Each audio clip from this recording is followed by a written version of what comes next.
Кои сме ние? Аз се казвам Елена Хрант, на 26 години, от Пловдив.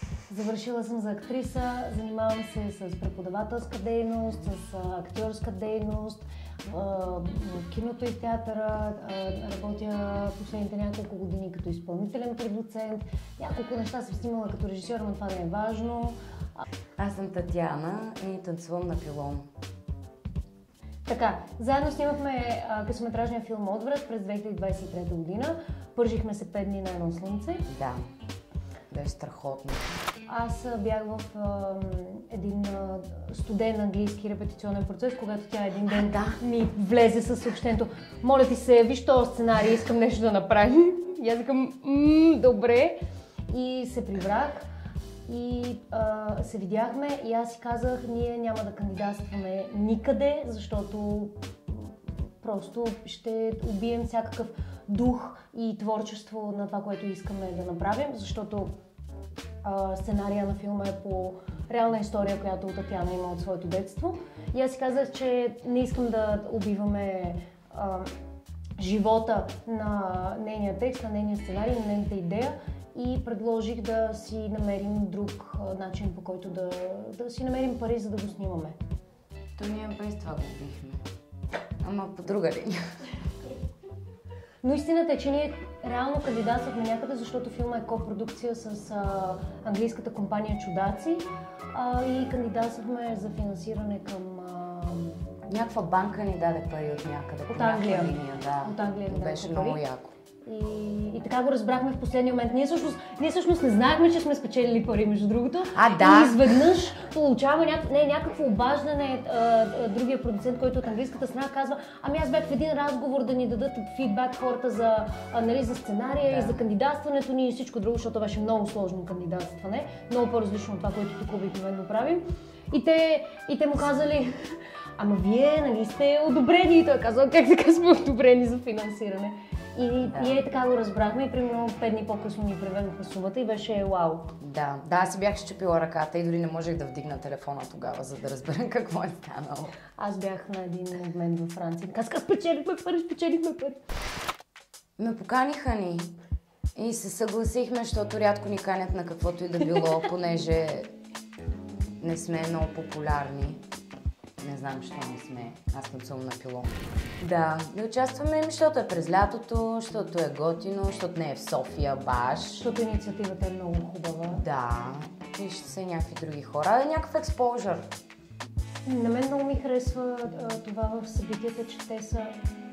Едно, не сме се събрали тук да плачем за благотворителността и нали, духа на цялото нещо е много, как да кажа, положителен и има...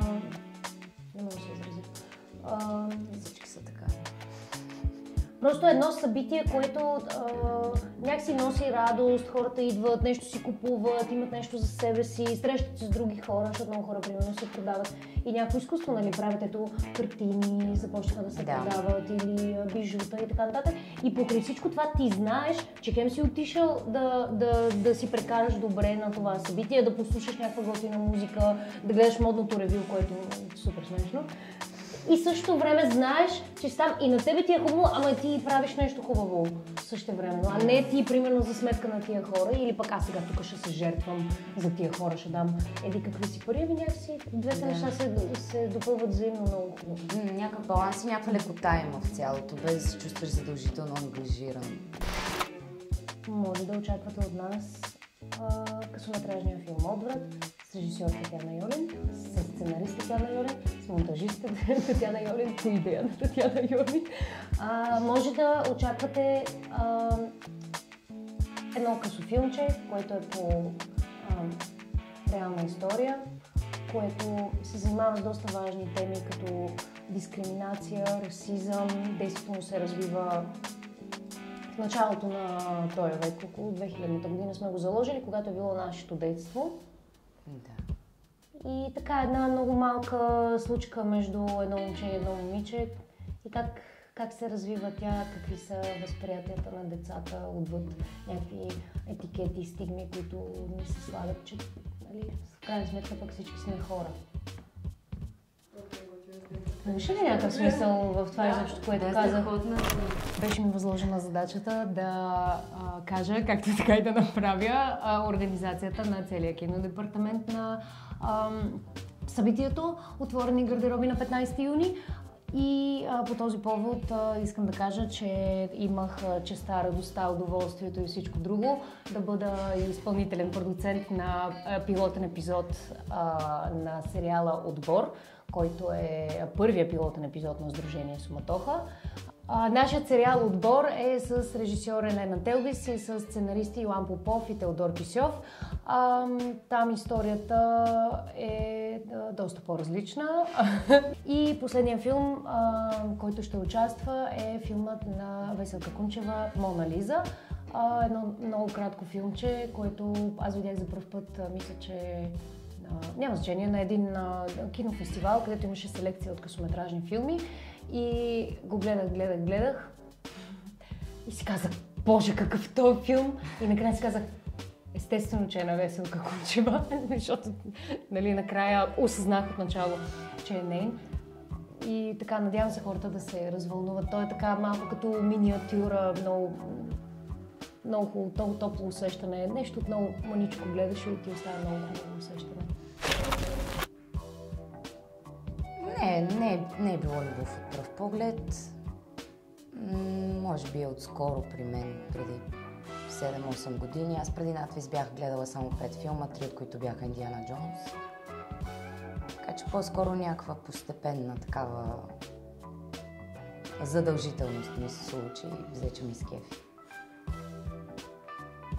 Не намирам особено, сядам и работя. Не разчитам на вдъхновение. От младо, млади хора да правят кино. Да, на техния, на съвременния език. Да. На темите, на които се вълнуват. От млади за млади. Не, за мен най-голямата болка в киното е това, че много е зареждащо това, че ние сме млади и че искаме нещо да правим. Но това, че се сблъскваме с много неща, които не зависят от нас и с много хора, които те гледат и така от високо и нещо си мислят, че искаш и ценно ти казват, че нямаш право да го правиш. Това, че сме зависими все още за това да творим, а пък младият човек има нужда да опитва, да греши и пак да опитва, докато стане, примерно, гениален, макар че това не е възможно. Така да. Кой е жена на кино? Драма, биографична драма. И един нов жанр, според мен, се е появил, който е кринч трагикомедия, който също е страхотен, според мен. Ама така си я назовам. Аз така си я назовавам, но мисля, че го има. Не си мисли, че сега ти е трудно, защото ще ти бъде още повече. Добре, че нямаме тайм машини. Инди. От по-рано да е себе си. Няма проблеми. Добре. Заповядайте на 15 юни на Панчарево на Агора, където няма да има комари. Да гледаме кино, да си купуваме дрехи и да пием. Нали ще пием?